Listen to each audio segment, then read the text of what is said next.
everyone. I'm Kimberly Guilfoyle, along with Juan Williams, Jesse Waters, Dana Perino, and Greg Gutfeld. It's 9 o'clock in New York City, and this is The Five.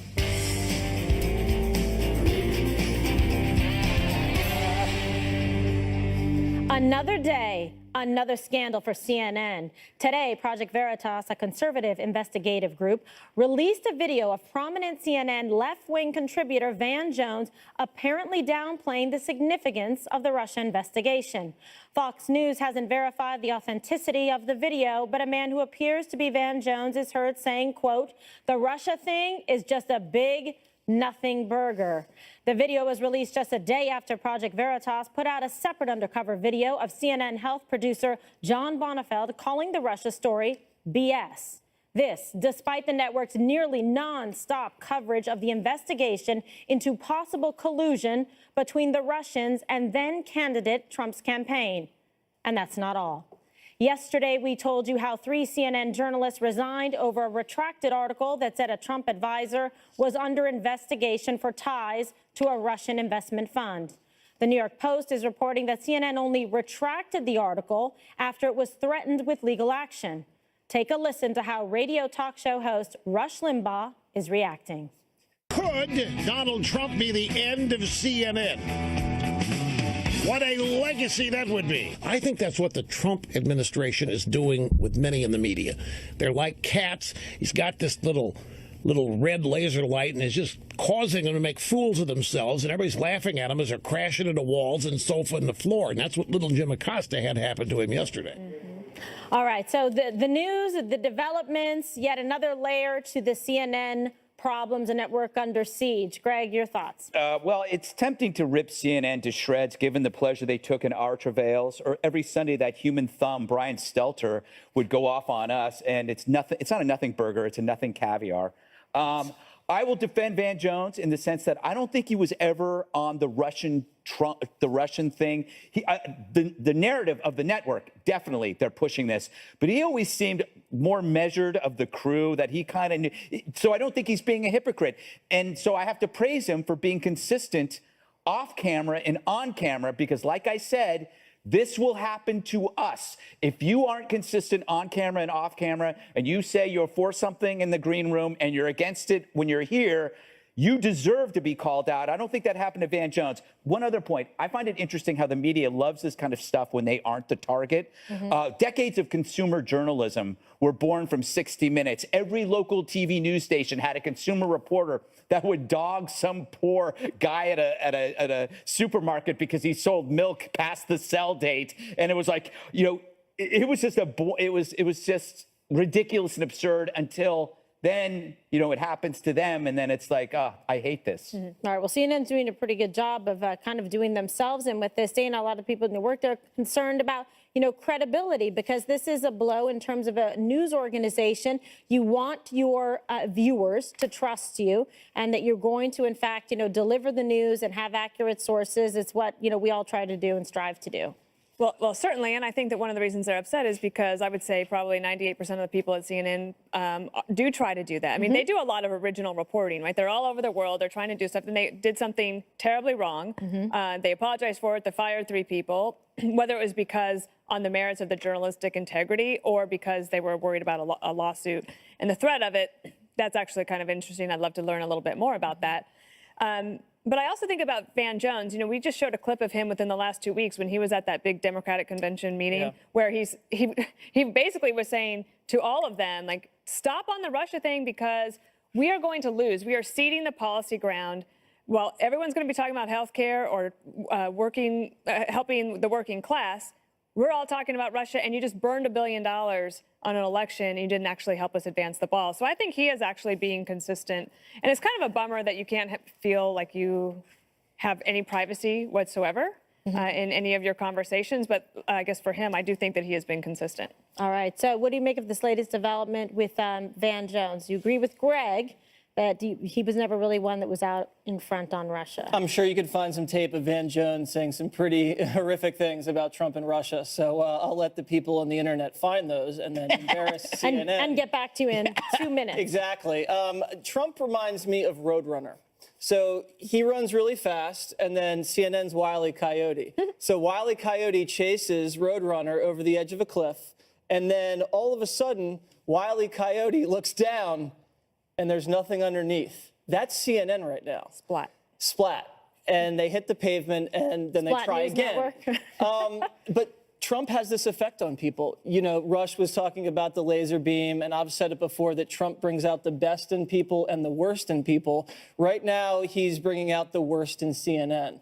Not only are they fake news, they're very fake news. And it's hard to defend your integrity when you're firing 3 people, when some of your best and brightest analysts, put that in quotations, are saying something that is directly opposite from what your network has been pushing for the last couple months. They've had a rough stretch. Kathy Griffin, Reza Aslan, the guy that called Trump a vulgarity. He's the worst. He's the worst of the worst. They had to retract that whole story about the Comey memo and what he was going to say during the hearing. So they're in for a little rough stretch right now, courtesy of James O'Keefe. And, you know, everybody has to watch what they say because you never know when a camera's going to be there. All right. So Juan, hello. Hi. Good evening. So I just think this is overreaction. I mean, I'm amazed that anybody thinking that the media doesn't make mistakes. Gee, welcome. The media makes mistakes all the time. It's just like talking to your friends on Facebook or anywhere else. That wasn't this. These are seasoned No, I'm telling you, these are very good reporters. They made a mistake. And guess what? We know networks and we know newspapers that have had to retract stories and haven't fired people and haven't apologized. But guess what? These guys did it. I work for the Washington Post. I work for NPR. I work for Fox. Everybody makes mistakes. I don't think this is Juan, news. I'm just gonna but I want to tell you push back on something you on else. this. If Hang this on, let wasn't me a finish. mistake. Kimberly, I know give me enough a about the shot. situation. This was All a right, mistake. go ahead. But let me just say to you, when I look at the reality of Trump putting up fake Time magazine covers, I think, oh, fake news. When I hear about Trump saying Obama was spying on him while the campaign, and he can't prove it, I think fake news. When he says, you know, guess what? I've got tapes on Jim Comey, and there's no such thing, I think fake news. Okay, So everything you just said, Juan, was fake news. Yes, that's right. Every single thing. And so what are you talking about? I'll Time tell you- magazine covers. Oh. First of all, and Trump never said he has tapes on Comey. He said, what "You did he hope say? there He better not be insinuated- tapes." I hope there better not be. That You was guys fell Go for ahead it and play your work. and chase that rabbit for 3 weeks. Everybody watching can see right not a through word. you. No, but he's You're telling an the invisible truth, man at Juan. the moment. He said, I hope there aren't tapes, which created all of this Oh, stuff. yeah, But yeah. you can't tell the difference between that, Juan. You can't mock that. I'm mocking it because guess what? He was trying to either bully or intimidate Greg. He was playing word games, and apparently he doesn't have the tape. The Maybe media now is the he biggest doesn't. bully out there, Juan. Right. If you the fell media for They've been that, calling he Trump won. names, trying to get him impeached. I see. Finally, Trump hits the bully back in the face, and the bully doesn't know what to do anymore. Oh, is that it? That's what's happening right now. That's Right. really what's and happening. by the way, when people make an innocent mistake versus willful, deliberate, intentional decision to put forth a story that they know they didn't have the evidence or the facts to back up because it was untrue, then you get fired for an innocent mistake. You don't lose your job. I People see. that have been there for a long You know, I am telling you, look Juan, at- you're look going to at go out on a conservative branch and it's media. going to snap off. 'cause Okay, This is, Kimberly, look at conservative media and the It's a serious Seth Rich situation. story. Yeah. Do you think conservative media is out there firing people because of this? No, I don't think so. I think they said, you know, all right, so maybe we made a mistake. Let's move on. Fine. Everybody makes mistakes. This is not Again, this is some not a huge mistake. Legally, conspiracy. it's not a mistake. To me, the big story here, don't know the Kimberly, is backstory this. on it.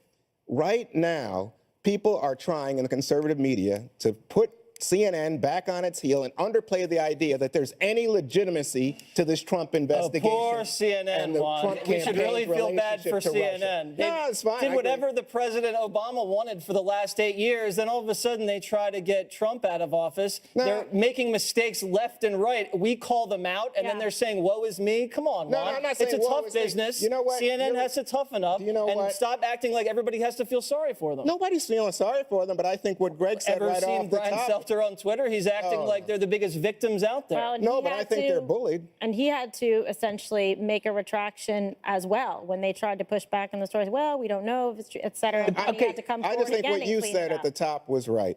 They go after people like Fox all the time. They delight whenever we have troubles. So, okay, but let's not go over. Yeah, but the other thing I said, it's not about Van Jones. It's about the narrative. What CNN did, which is bigger than all of this, Right. was they chased a narrative instead of the facts.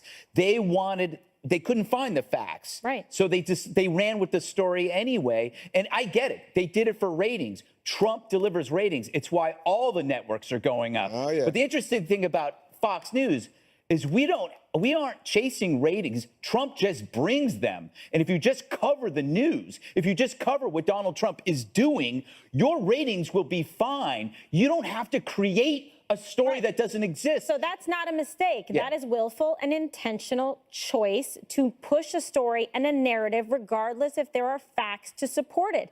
Those are fireable offenses. Well, no one's just, they got fired. Yeah, I'm agreeing with you. I'm Yeah. saying this is not a mistake. A mistake is like, okay, by accident, I took a bite of Jesse's sandwich because I thought it was mine. You wouldn't do that. How dare you? You're right. I'd eat the whole thing. Juan, you know what you want? Nobody says I'm going to do something to get fired. Juan, you No, know what this not is to like? get This is fired. like during the Wasn't subprime mortgage crisis. You have J.P. Morgan or whoever pushing all these phony loans, and you have one of their biggest executives caught on tape saying, you know what? These loans are bogus. They're bogus. And their entire company's pushing subprime loans. This is what happened here. No, All right, Dana, it's I wanna not. ask The you a entire question. company, all of CNN is bogus now? No. Juan, did you understand my analogy? Yeah, but I mean, they're not all. haven't what heard you're a good saying- analogy. I thought it was pretty good. And I do analogies well. Oh, I think it was a good one. Thank you. Dana, here's the big question. They've had obviously a bad run with all of these things that they've done, and the kind of hopefully they learn, you grow from it, you move forward. However, what do they do as a network in terms of like communicating to their viewers, the people, so that they don't lose viewership? How do they get themselves out of this kind of PR mess or crisis? Well, I'm not really in the business of helping CNN get more viewers. Okay, say something. But I would say one of the things Tell that them to they've do done. the opposite thing. That's what I mean. Opposite. One of the things they did is that they have not pushed back or retaliated in any way against the people who have been in these videos. So they're saying, look, diversity of opinions is important to us. It's okay if people in the newsroom have lots of different opinions. Like in that video, the first one that we showed yesterday, the young man is saying that what he thought was more important as a story was climate change. And he says that he was frustrated because Zucker said, no, go back to Russia. And I think that Zucker, whether he was making a business decision or wanted to get back on the preferred narrative, I don't know. But they're in a new look. I fight with the producers every day about 100 stories that are in the National Review and Weekly Standard. But we can't do dog stories in every block, Dana. I sent Just a really one good more one thing. about what's happening in Austin and Uber. I sent that this morning at 6:30. That was very crickets. interesting. So there's lots of different opinions, and I think that look, when you're a 24/7 news channel, you have to put product on the air every minute of the day, and you just have to do better.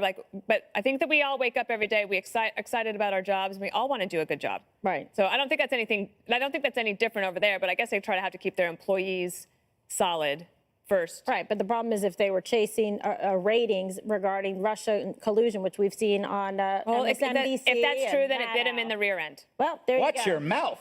Wow, never heard you talk like This that. is a racy show. Okay, coming up, why is the mainstream media fawning over a reporter from Playboy?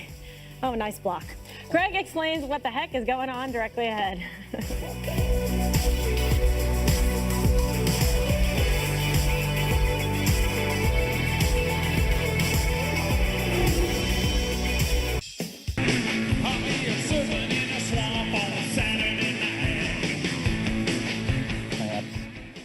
The White House correspondent for Playboy threw a tantrum yesterday when Deputy Press Secretary Sarah Huckabee Sanders pointed out that some of Trump's loudest critics are behind so much fake news. So that's kind of neat. Playboy has a White House correspondent. It's like National Review having a stringer at Hooters. Here's Brian Karam. You're inflaming everybody right here, right now with those words. This administration has done that as well. Why in the name of heavens? Any one of us, right, are replaceable. And any one of us, if we don't get it right, the audience has the opportunity to turn the channel or not read us. I think have been elected to serve for 4 years at least. There's no option other than that. We're here to ask you questions. Right. You're here to provide the answers. And what you just did is inflammatory to people all over the country who look at it and say, see, once again, the president is right and everybody else out here is fake media. And everybody in this room is only trying to do their job. Yes, of course, when someone in the media does this, then the rest of the media falls in love. Drool away, Chris Matthews. Brian, thank you. I was very impressed by that. What got to you? What made you do it today? Because nobody else has done it before. It should have been done, I think. You find it because they turned that supposedly a service to the American people with people paid by American taxpayers to give us answers to questions, which you have right. That's what a briefing's supposed. It's not supposed to be a PR campaign of trashing everybody who disagrees with the president. Get a room. It's legal. Anyway, I admit it was entertaining, especially when the reporter tries to ask a follow-up. The expression is better than a centerfold. I disagree completely. First of all, I think if anything has been inflamed, it's the dishonesty that often takes place by the news media. And I think it is outrageous for you to accuse me of inflaming a story when I was simply trying to respond to his question. Kevin. Fact is, the media is a dog under new owners. They were so docile under the previous owner, President Obama. Every day he fed them from the table scraps of eloquence that reminded them of their favorite professor, the one they had a crush on and thought maybe they had a chance with after finals. He probably drove a convertible MG and quoted Kerouac. But now it's different. It's so much harder. The folks they mocked for years, they're now in charge. I'm not talking just about President Trump, but Republicans, conservatives, and libertarians. All those people you rolled your eyes at whenever they knocked President Obama. They probably don't remember that, but I do. All those times they muttered or groaned when Benghazi came up or anything critical of Obama's White House. So please table your outrage. Since Trump came into office, there's been a run on tiny violins, and now they're all out of stock. Dana, here are some of the headlines. This is Vox. Heroic Playboy reporter defended CNN's honor at White House press briefing. AOL News, that still exists. Meet Brian Karem, the reporter who scolded Sarah Huckabee Sanders. Newsweek, watch Playboy's White House correspondent hit back at Sarah Huckabee Sanders. Oh, geez. I know. Oh, geez is correct. I don't remember any Playboy reporters in the White House briefing room. But he's any actually, that were actually he's more than that. That weren't anonymous. Yeah, he's more than that. No, he's been a reporter for a long time. Yeah. I do remember in the briefing room, there would be the occasional conservative that came to the briefing. And anytime they would ask a question, you could see, because I had this vantage point, and all the eyes rolling. Yeah. In the room. But I always felt like, okay, let's just give everybody a chance to ask questions. There's always somebody from like a foreign news outlet that would ask a question that's totally off topic and annoying. I think there's just a lot of tension in this briefing room that could just be turned down a little bit. It's getting a little old. You know, Kimberly, he's from Playboy. Maybe it should be the debriefing room. Am I right?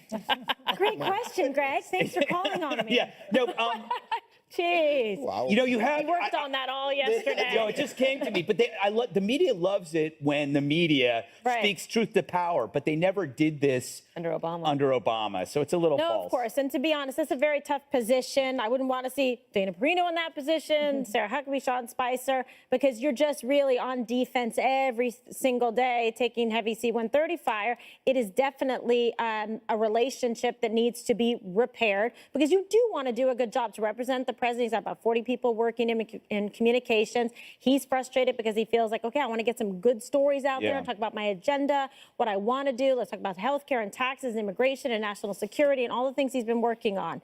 And instead, it's like defending stories that are thinly sourced. So there's frustration. But you've got to also then lead by example and try and put some stories out there that are actually positive. Dana's talked about this a lot, that you can say, this is what we're doing, and give them something to work on. Otherwise, right now, it's like at the zoo and everybody's throwing things at each other. You know, and it's not helping anybody. Yes, did you know? Things. Jesse, I get the feeling that this was planned and he was pulling like a Jerry Maguire. You know, he knew that he was getting, you know, when you know that if you make this heroic speech, all your peers are going to be like golf clapping. You're saying he had a few drinks beforehand? Is that what you're implying? A little liquid show me courage? the money. I can't remember that part from the movie. It's been a while. Yeah, no, I mean, people say they read Playboy for the articles. This is the guy that's writing the articles, so very good. It makes perfect sense that the leader of the White House press corps is Playboy. I wouldn't call this guy brave. It's not like he stormed the beaches of Normandy. I guess if you're a media reporter, this is brave. I don't think he looks very good. I thought he was kind of whiny and a little disheveled. I mean, I don't want to make any comments about his personal appearance, but you saw the after shot there where he just kind of looks frazzled and weak. And then he goes around and gets like a pat on the back by Chris Matthews, also kind of weak. This guy will probably be over his 15 minutes. His fame is probably over. And he got you blasted can go by back Jenna writing Jameson. articles for Playboy. Jenna Jameson Juan? blasted him in Playboy. Juan, do you think, would you call this a tantrum or was it a legitimate response? I think it's quite a legitimate response. Let me just say, you know, I worked as a reporter for a long time. People have threatened my life. People have threatened my family, threatened to blow up things, broken into my house, lied about me. So I just... And that was just me. Yeah, really. No, but I'm just telling you, I think there are a lot of reporters in this country, and I just think globally, you know, you look at some countries like Mexico where they're killing reporters left and right. And the idea here, I think, you know, Sarah Huckabee Sanders came out, and she was loaded for bear. She was like Dirty Harry, you know, saying, make my day, buddy. Dirty Harriet.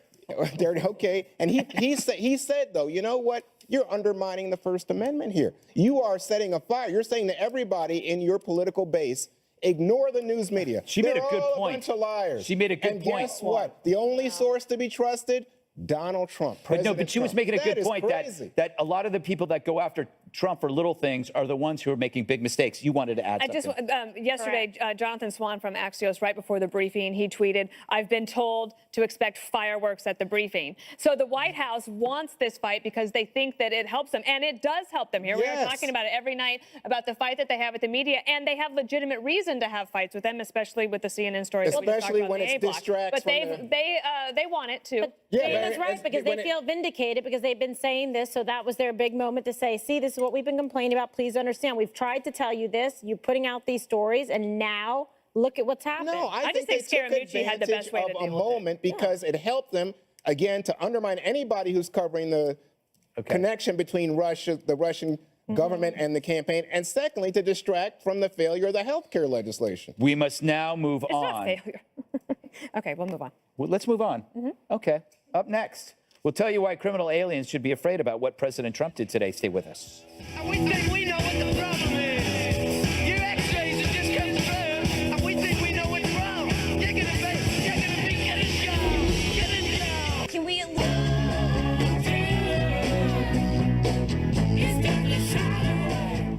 President Trump is pushing hard for legislation that gets tougher on sanctuary cities and criminal aliens. The House is expected to vote on 2 bills this week endorsed by the president, including Kate's Law, which is named after Kate Steinle, a 32-year-old who was murdered in 2015 by a 5 times deported felon who was taking advantage of San Francisco's sanctuary city status. Kate's Law increases the penalties on illegal immigrants who repeatedly defy deportation. Today, President Trump met with immigration crime victims. You lost the people that you love because our government refused to enforce our nation's immigration laws. And that's even the existing immigration laws, without new laws. That's existing immigration laws. For years, the pundits, journalists, politicians in Washington refused to hear your voices. But on Election Day, 2016, your voices were heard all across the entire world, right? You better believe it. Nobody died in vain, I can tell you. So, Dan, it's nice to have a president that sides with crime victims as opposed to criminals. And this will pass the House. The tougher road is in the Senate, as it was last year, and they weren't able to get that. But they might be able to now with President Trump's help. And I would imagine if the Democrats could take a moment just to think about a little bit down the road, if they could just support these 2 things, Kate's Law and sanctuary cities, then President Trump would be able to say, look at what I've done on border enforcement, and now let's move to what you really want, which is comprehensive immigration reform. And I think that they would be able to get it. The other thing is that earlier this week, I listened to a podcast that the New York Times does, and they were interviewing one of these fathers whose son had been shot in the face by an illegal immigrant who should have been deported, and his son died. And he said that he met President Trump, and it had meant so much to him to have somebody listen to him. The reporter then asked, why did you choose this issue to work on? Why not gun control? And I just thought, oh, that just sounds like it's the wrong question because this is actually something that you can actually do to help prevent additional crimes. Is you could deport people who are here illegally faster than you can get gun control done. Yeah. It's amazing the Democrats have to be dragged kicking and screaming to support common sense legislation like this, Greg. The Democrats like to say they're compassionate people, but I don't see a lot of that compassion when it comes to victims of illegal alien crime. But you know what? Go back to what Dana just mentioned about this podcast and the question that was asked. There lies the lesson. The lesson is there are some victims that are more appealing than others. There's a victim hierarchy. There's a victim. So if you're a victim of gun violence, pure and simple, or if you're a victim of gun violence by law enforcement, you are at the top of the rung. Donald Trump, love him or hate him, is the first powerful person to embrace a cause that has been largely ignored, not just by politicians, but by the media, because they felt that this type of victim did not feed a narrative that they felt more strongly about, which is law enforcement, police brutality, and gun control. Those are the things that make up the liberal media brain. Victims of illegal violence aren't in that equation, and it took President Trump to introduce that into the world, and then you have the podcast, but they still can't let go. Right. No, really weird. Dana and Greg make a good point. You know, the left will memorialize someone, Kimberly, like a Mike Brown, but then they'll ignore someone like Kate Steinle. Why do you think that is? So disturbing, isn't it? And this law did a lot of this on is it legal, covering this. It should have been passed 3 years ago. Right. And should have been taken to the Senate floor. It's very disturbing to me. I come from San Francisco. You know, I worked there as a prosecutor. The law should be followed and upheld. And here, this makes a lot of sense. And it's very consistent with what President Trump has said about strengthening our borders and strengthening security. And this is not some egregious or inappropriate law. This makes a lot of sense. This is a deterrent. This will save lives. This does help national security and strengthen our borders. And this increases penalties in a proportionate way for those who would commit heinous felonies, acts of violence, and illegally re-enter over and over again. And this is the first president to strongly address and listen to the voices of the victims of violent crime, to those families who Washington has turned a deaf ear on. Now he's paying attention to them. And I think it's very important. This is an important issue. It would cut back so much on crime. And like Dana says, I mean, take the illegal immigrants who are here, the people who come in over and over again to commit these crimes, and put stiff penalties. You have to make sure they don't come back in and reoffend, you know, in a way like criminal recidivists that they have been doing over and over again. You'd care about this if it was your family. You would pay attention, and you'd want someone to listen to you and say enough. Golden opportunity for Democrats, Juan. These are two things, Kate's Law and sanctuary cities, supported by vast majorities of the American public. Yeah, because you know what? This is incredible to me. I'm sitting here and I'm thinking, you know, if anybody attacked any of us or our families, we'd say, this is outrageous. We got to stop. We wouldn't say, oh, you're an illegal immigrant. We'd say, we don't like crime. And guess what? President Obama was kicking out people at record rates who were illegal immigrants who had committed crimes. President Trump has continued down that path, maybe even more aggressively, because now he's throwing out people with traffic tickets.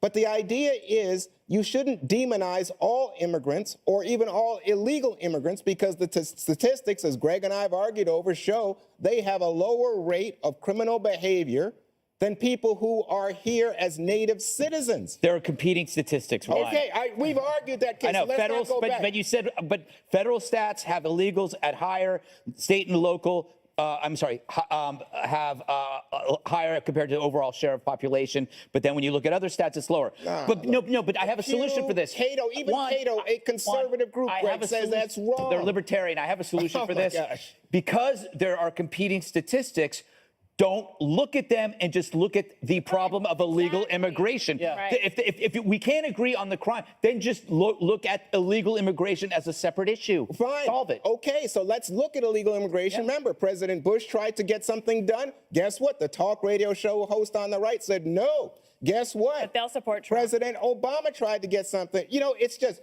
you know what? It seems to me like people are actually kind of nursing a grievance and glad to demonize immigrants. No. And led by President Trump. There's a all legitimate due grievance, and it's when respect, illegal yeah. immigrants commit heinous crimes when it was preventable. And case Condi law Rice doesn't is talking demonize about President anybody. Trump's leadership. We'll play it for you after this quick break. Soft and sweet, I'll be your strong and steady. You be my glass of wine. Right, Jesse's getting into the country music. President Trump has been a very different kind of president, but when it comes to standing up for America's values, former Secretary of State Condoleezza Rice says Mr. Trump is no different than his predecessors. I believe every president of the United States stands for our values, and ultimately you see presidents begin to react in that way. You heard President Trump say, for instance, after the Syrian chemical attack, we can't let that stand. What he was saying was the President of the United States can't let that stand. And so while the language may be different and we might talk about needing to deal with policy, I think you're going to see that the view that America's interests and values are always linked will come around. It's early days in this administration. Let's remember that.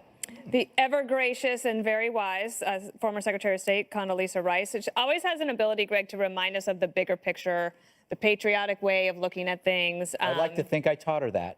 Yeah, yeah. Watching the five, because every Republican and conservative has to reconsider and rethink how they view Donald Trump, because he's unlike so many other previous politicians. There are no smooth edges with Trump. He's not a purely political animal. So she does what a lot of people do. They've cleaved the Donald that you know from the past from the Donald as president. She started by saying he may sound different, but he acts in the best interest. So she splits those two things apart, which is exactly how you must view him. It is the healthiest way to view him.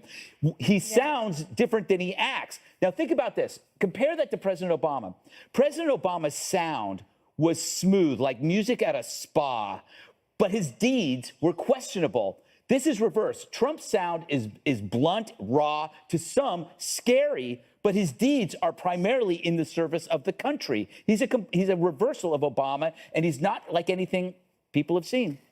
Bill McGurn sent me a column about that today that was in the New Yorker. I shall send it around for everybody. I did not read the column. Tomorrow. Kimberly, you are a big fan of Secretary Rice. I really am. Do you think I'm the biggest fan?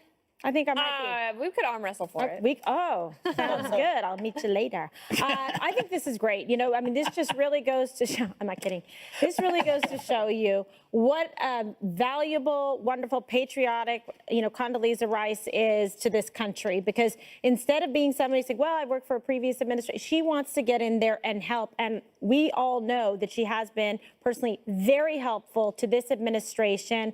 One of the people that recommended Rex Tillerson for Secretary of State. And she's saying, because of her personal experience with President Trump, her conversations with him, that she believes him and that he, in fact, she believes will reach out to Democrats and to people across the world to be able to try to forge policy and make a positive change. I'm going to take her at her word. I think she's somebody that has a tremendous amount of experience dealing with administrations, with all these different important departments.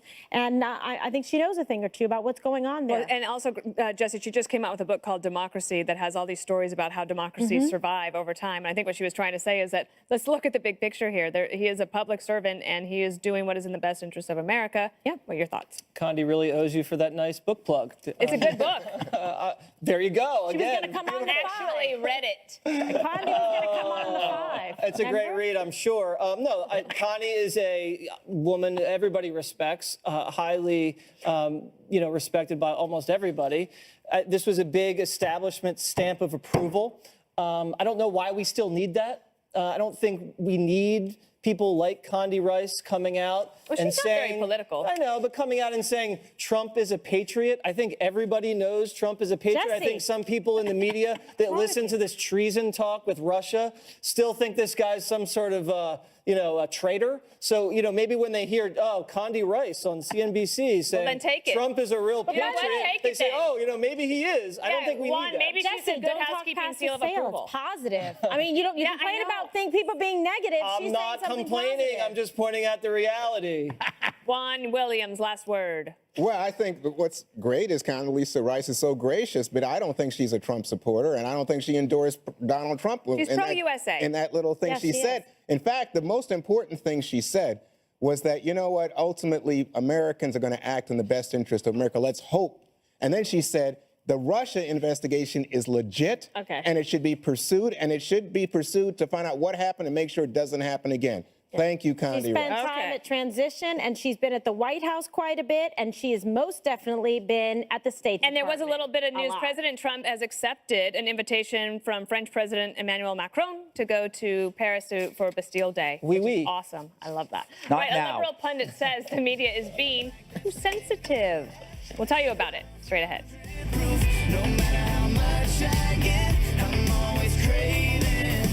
Your brain.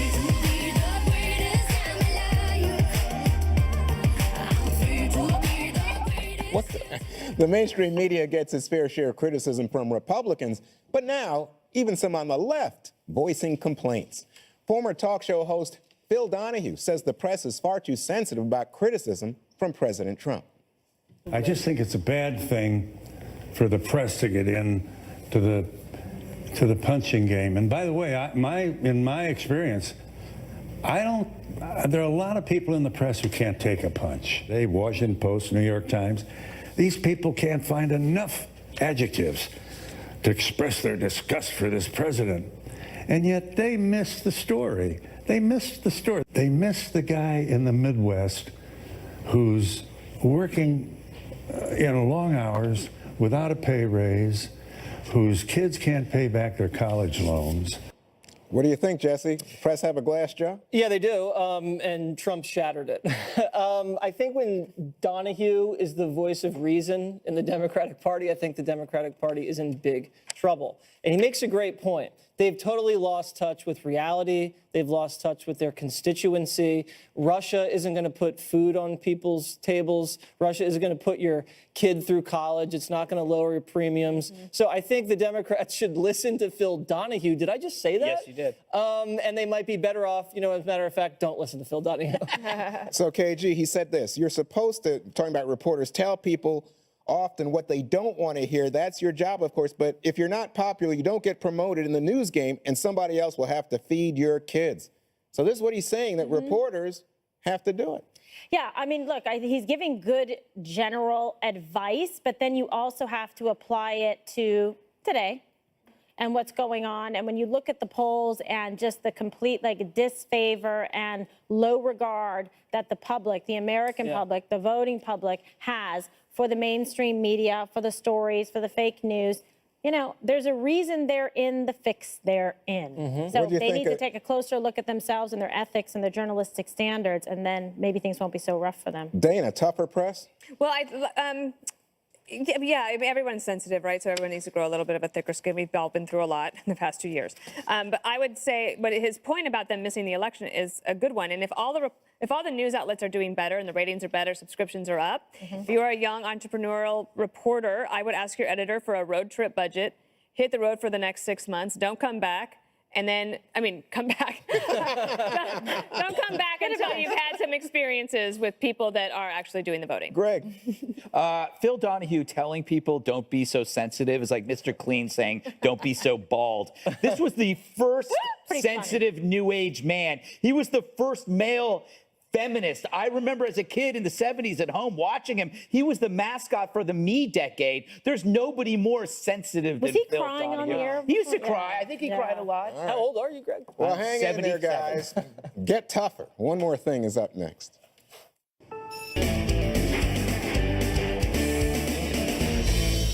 It's time now for one more thing, and I will begin. Yeah, I'm sorry. Can I ban you? Behave Yes. yourself. All right, fine. So this young man's days of walking to work are no more. This is a fantastic story, and this is after the help of a generous group of strangers who bought him a car. They knew that he was doing this, and they said, wow, this guy's 20 years old, Justin Corva. He walks over 3 miles to work every day to his job at a taco restaurant in Rockwall, Texas, so people in that community would notice him, and it's super hot outside. They put up took out a box for a donation, and then last Friday, they surprised him with a car while he was at work, something he's always wanted. They also also paid his insurance for a year, plus 2 years worth of oil changes and a $500 gas charge. What an inspiring story. Way to go, Justin. Happy for you. That's awesome. Good work ethic. God bless. And very generous, nice people. Awesome. Am I next? Yeah, you are. Okay, Amanda. so do you remember this story about pink slime? ABC News ran it in 2012. And basically it said that a South Dakota meat producer was using pink slime and that it was like not healthy for you and that it was bad and all this stuff. So the Beef Products Institute sued the network for defamation. It won today. Yep. Wow. That story resulted in the sales declining from 5 million to 2 million pounds a week, which meant they had to close plants in Iowa, Kansas, and Texas, laying off more than 700 workers. Awful. Why this matters? That was actually fake news. Whoa. And this case is another First Amendment test for the media. Get this, Kimberly. Yes. The South Dakota lawsuit basically set this precedent is that it triples the amount of reported damages if a news organization knowingly lied about food safety claims. Good. Okay, so for going forward, hopefully this will protect workers and employers across the country. And good for them for in those suing important and making states. this precedent. It's a very important case. Very interesting, Dana. Thank you for thank that. Juan Williams. Oh, so last night I went to see my friend Lionel Richie in concert at Wolf Trap in Virginia. A great place, by the way, because we were out in the open, beautiful night. There were so many fans of the Five. I got to say thank you. And of course, Lionel Richie's a fan. He watches the Five. Look at those guns, We Lon. got to hang Look at out those with him guns. backstage. Here he is with my wife and some friends. By the way, the guy in the black hat, big conservative, Armstrong Williams. The show was absolutely terrific. Lionel played every one of his many hits, and he had us dancing on the ceiling all night He's long. amazing. I love Lionel Richie station on Pandora. All right, next, Greg. My podcast with Christy Swanson, the original Buffy Vampire Slayer. It's awesome. It's up there right now. Let's roll this real quick. Greg's disgusting news. Can you believe Joe Scarborough produced a song? All right. It's terrible. You want me to start talking? Because it's ending. This is so bad. I'm going to stop it right now. He plays Don't ever listen He plays to the it. Prohibition on the upper I actually side. thought that was Jesse, pretty go good. fast. So Senator Ted Cruz found his doppelganger Oh, my God. separated at birth. Look at those guys. I found my doppelganger. Look at that. Separated at birth. Nice. Kennedy's up next with